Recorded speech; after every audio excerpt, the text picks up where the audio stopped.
For those in the building, the legislative process began on December 1st, the first day lawmakers could pre-file legislation. It's a simple process with several steps. All bills begin as ideas and are sponsored by lawmakers. House members then send their ideas to nonpartisan attorneys in legislative research to turn them into legislative proposals. From there, the potential bill heads to the Assistant Chief Clerk's office, where it is given its official number and filed as a piece of legislation.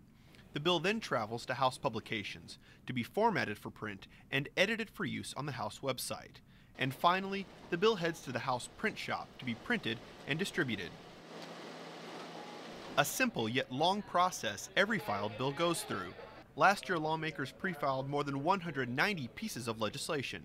House staff members predict lawmakers will exceed that number this year. You have to consider we had a lot of freshman members last year, and this is an election year. So I'm looking for probably 220 to 250 bills filed before session starts. The House prints 250 copies of each bill.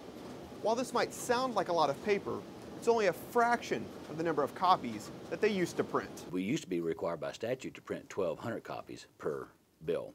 And that's just because at that point you didn't have your digital copiers, and that was really available, so you had to print in a fashion that was just in case.